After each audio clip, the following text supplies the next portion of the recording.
Salam sejahtera, salam sehat untuk kita bersama Ibu Bapa, saudara-saudari, anak-anakku yang dikasihi dan diberkati Tuhan Yesus Kristus dimanapun saudara berada pada hari ini. Saudara-saudaraku yang dikasihi Tuhan, kita ada di dalam minggu ke-18 sesudah Pentakosta pada hari ini. Dan kita akan bersama-sama mendengarkan firman Tuhan yang terambil dari kitab Ulangan pasal yang keempat ayat 1 sampai dengan ayatnya yang ke-13. Namun sebelum kita mendengarkan firman Allah, mari bersama kita berdoa. Kami datang kepadamu ya Bapa di sorga, mengucap syukur untuk penyertaan Tuhan seminggu lamanya. Kami boleh ada di dalam anugerah-Mu, kasih setia-Mu, bahkan pemeliharaanmu yang nyata dalam hidup kami. Pada hari ini kami akan mendengarkan firman Tuhan. Tuhan berkati kami, supaya kami dapat memahami dan melakukan sabda-Mu dalam kehidupan kami sebagai umat Tuhan. Bapa, bersabdalah bagi kami siap mendengarkan firman Tuhan. Amin. Ulangan pasal yang keempat ayat 1 sampai 13 menyatakan, maka sekarang hai orang Israel, dengarlah ketetapan dan peraturan yang kuajarkan kepadamu untuk dilakukan, supaya kamu hidup dan memasuki serta menduduki negeri yang diberikan kepadamu oleh Tuhan Allah nenek moyangmu. Janganlah kamu menambahi apa yang kuperintahkan kepadamu, dan janganlah kamu mengurangi. Dengan demikian kamu berpegang pada perintah Tuhan Allahmu yang disampaikan kepadamu. Matamu sendiri telah melihat apa yang diperbuat Tuhan mengenai Baal Peor, sebab Tuhan Allahmu telah memunahkan dari tengah-tengahmu semua orang yang mengikuti Baal Peor. Sedangkan kamu sekalian yang berpaut pada Tuhan Allahmu masih hidup pada hari ini. Ingatlah, aku telah mengajarkan ketetapan dan peraturan kepadamu seperti yang diperintahkan kepadamu oleh Tuhan Allahmu, supaya kamu melakukan yang demikian di dalam negeri yang akan kamu masuki untuk mendudukinya. Lakukanlah itu dengan setia, sebab itulah yang akan menjadi kebijaksanaanmu dan akal budimu di mata bangsa-bangsa pada waktu mendengar segala ketetapan ini, akan berkata, memang bangsa yang besar ini adalah umat yang bijaksana dan berakal budi. Sebab bangsa besar manakah yang mempunyai Allah yang demikian dekat kepadanya seperti Tuhan Allah kita, setiap kali kita memanggil kepadanya? Dan bangsa besar manakah yang mempunyai ketetapan dan peraturan demikian adil seperti seluruh hukum ini yang kubentangkan kepadamu pada hari ini? Tetapi waspadalah dan berhati-hatilah, supaya jangan engkau melupakan hal-hal yang dilihat oleh matamu sendiri itu, dan supaya jangan semuanya itu hilang dari ingatanmu seumur hidupmu. Beritahukanlah kepada anak-anakmu dan kepada cucu cicitmu semuanya itu, yakni hari itu ketika engkau berdiri di hadapan Tuhan Allahmu di Horeb, waktu Tuhan berfirman kepadamu, suruhlah bangsa itu berkumpul kepadaku, maka aku akan memberi mereka mendengar segala perkataanku, sehingga mereka takut kepadaku selama mereka hidup di muka bumi, dan mengajarkan demikian kepada anak-anak mereka. Lalu kamu mendekat dan berdiri di kaki gunung itu, sedang gunung itu menyala sampai ke pusat langit dalam gelap gulita, awan dan kegelapan. Lalu berfirmanlah Tuhan kepadamu dari tengah-tengah api, suara kata-kata kamu dengar, tetapi suatu rupa tidak kamu lihat, hanya ada suara.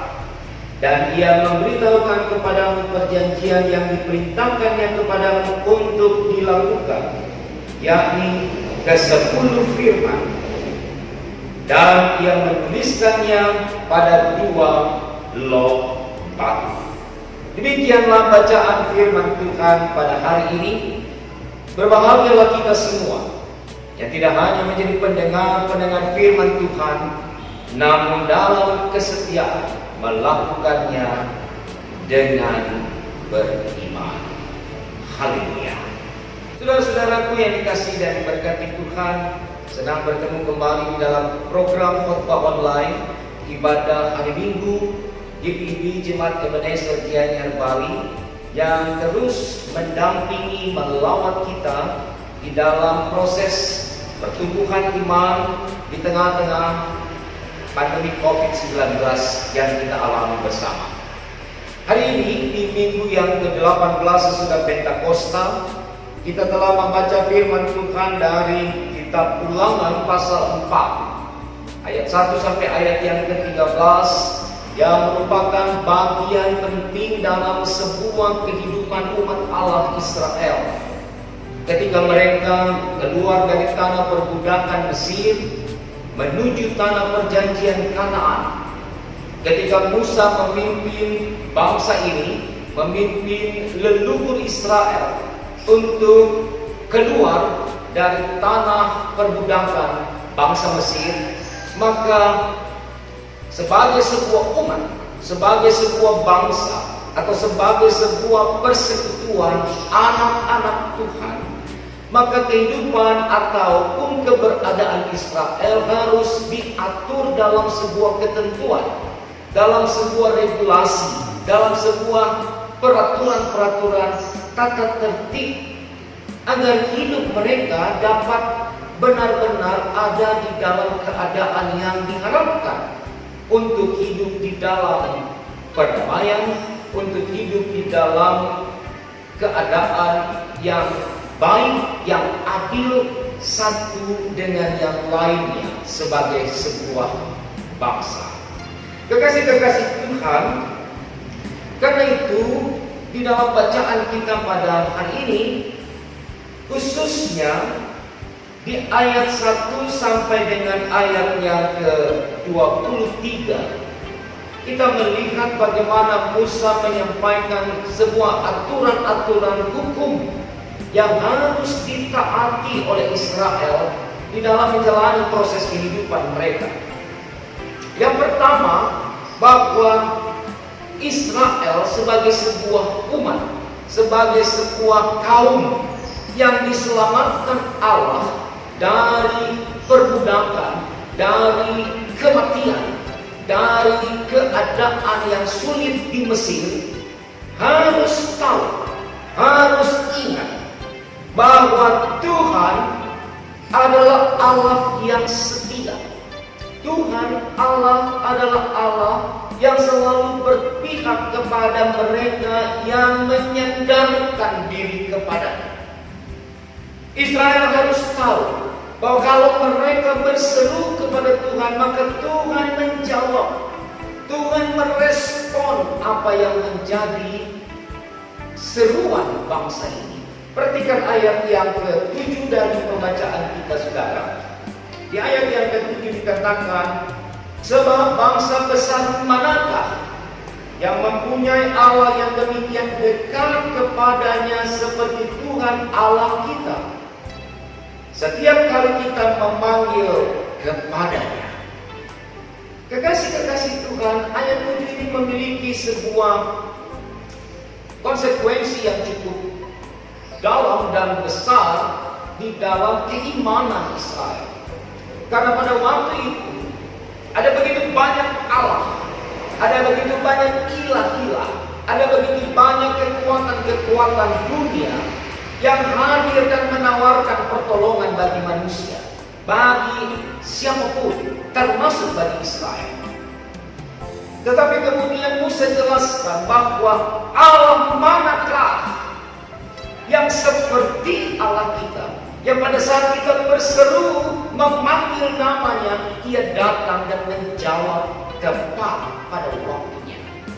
Maka poin pertama ini menjadi penting bagi kita untuk meyakini bahwa Allah adalah Allah yang hidup, Allah yang punya rasa, Allah yang mendengar, Allah yang memiliki hati untuk selalu mendengar, merespon apa yang menjadi seruan Tuhan. Yang kedua, diingatkan kepada Israel bahwa mereka harus hidup taat kepada aturan-aturan yang sudah diberikan Tuhan kepada mereka dalam perjalanan dari Mesir menuju tanah Kanaan, yaitu 10 hukum Allah atau 10 perintah Allah.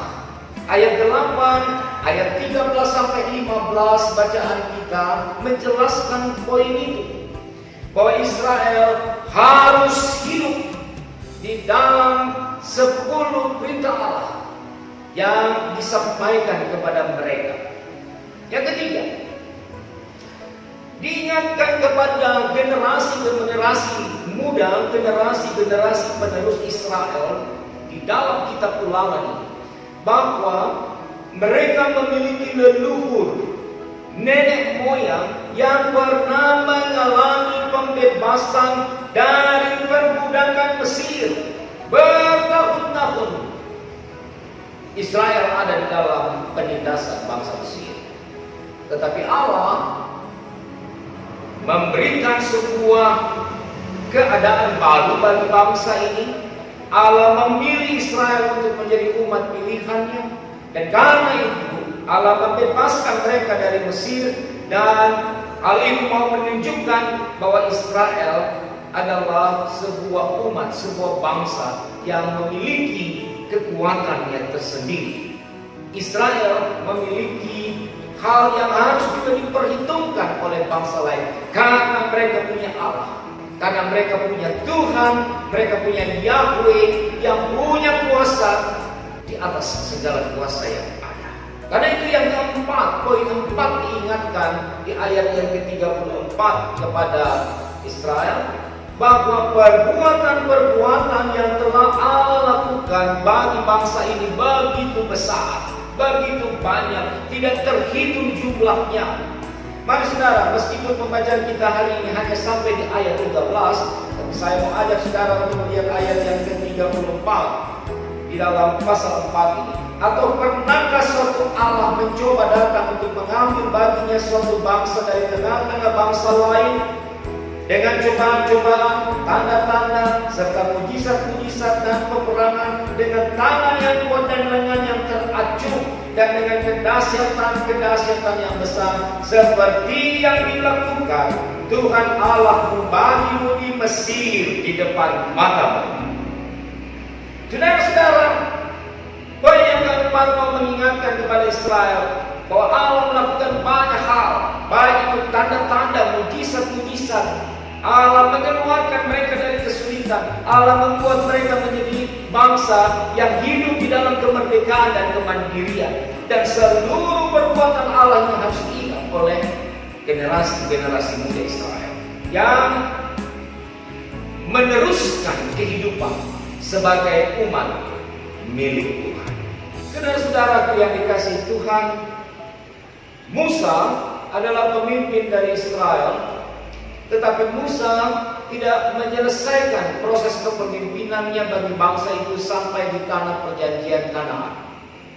Di tengah perjalanan, Allah memerintahkan kepada Musa untuk mendelegasikan, untuk memberikan tongkat estafet kepada Yosua, seorang muda yang dipilih Allah karena ia memiliki kompetensi, ia memiliki kapabilitas, ia memiliki kerendahan hati, dan yang paling penting ia memiliki spiritualitas yang luar biasa sebagai seorang anak muda yang akan menjadi pemimpin bagi umat dan bangsa yang besar yang akan dipimpinnya.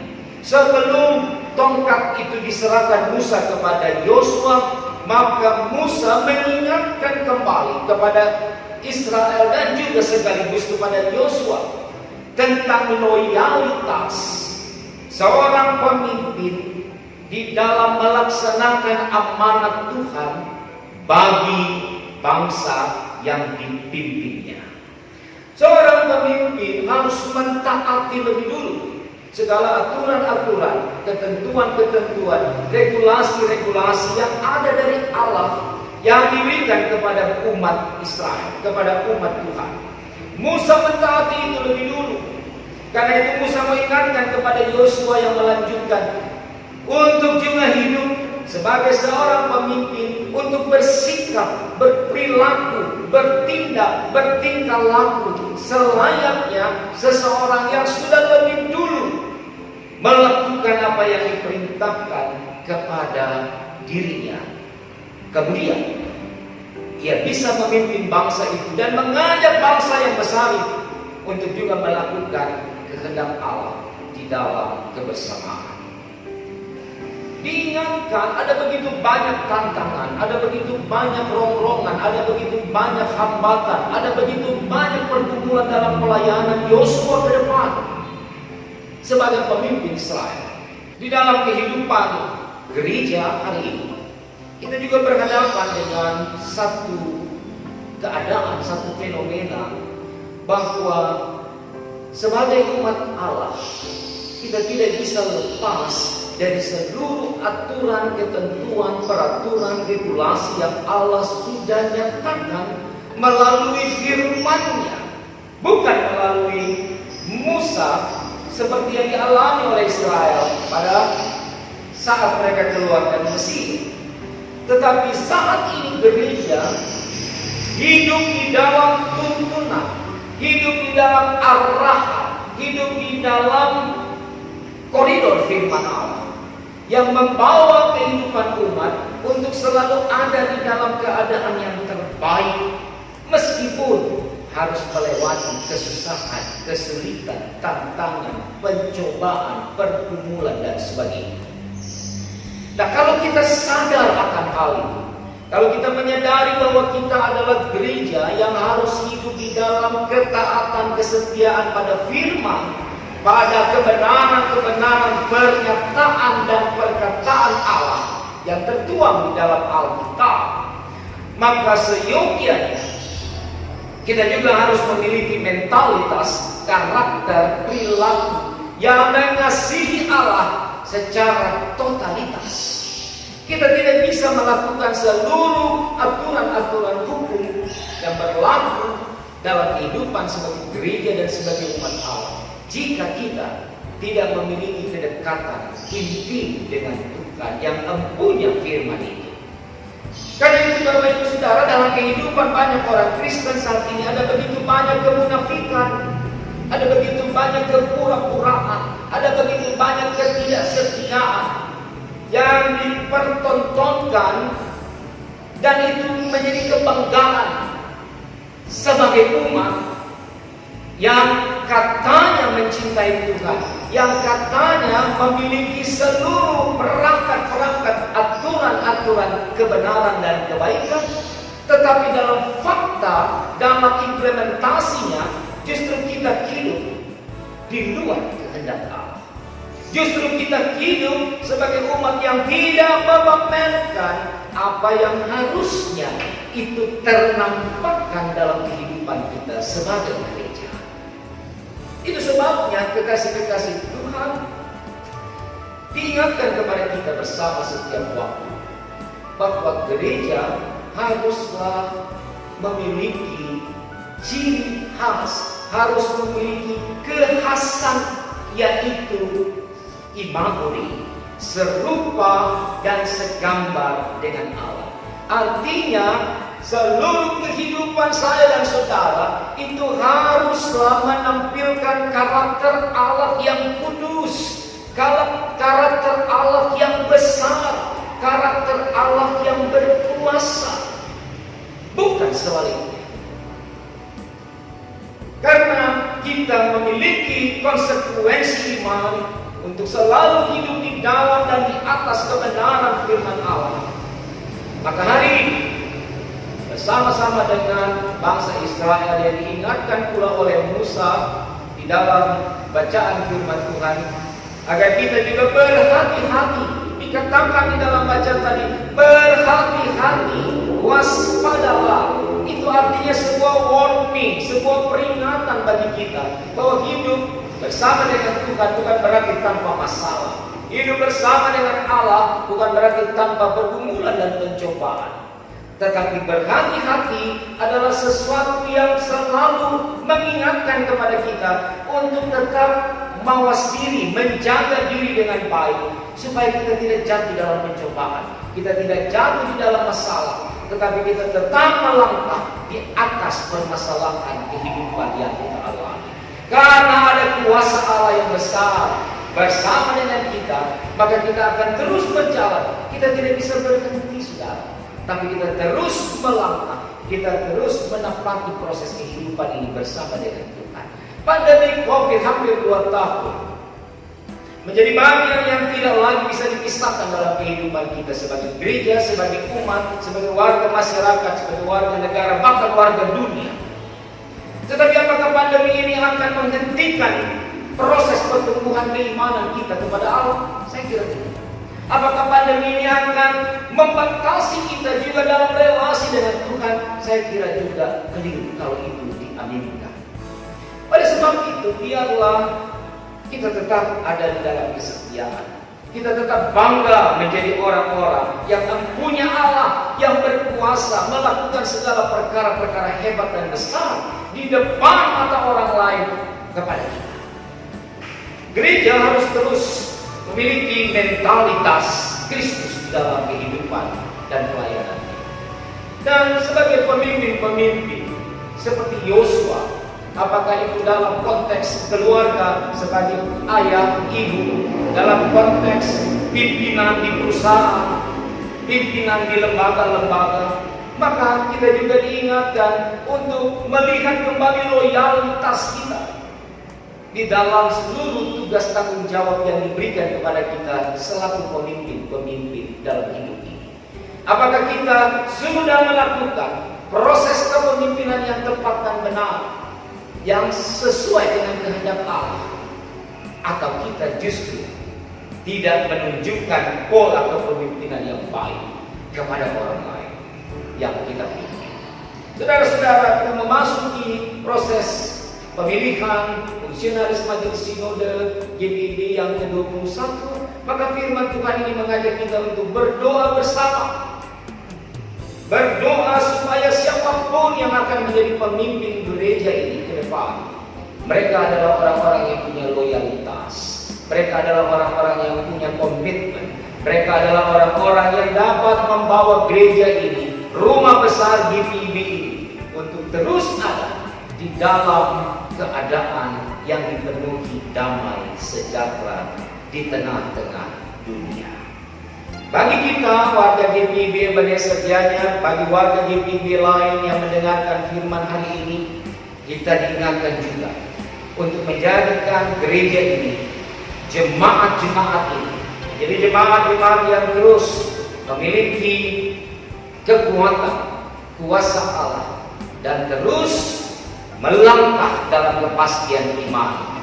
Karena kita tahu bahwa ketika kita berjalan dalam kebenaran, tidak ada satupun kekuatan di dalam kehidupan ini yang dapat menghentikan langkah kita. Hanya jika kita benar, maka kita punya kekuatan. Tapi ketika kita salah, maka kita tidak punya kekuatan apapun untuk menghadapi masalah-masalah kehidupan ini.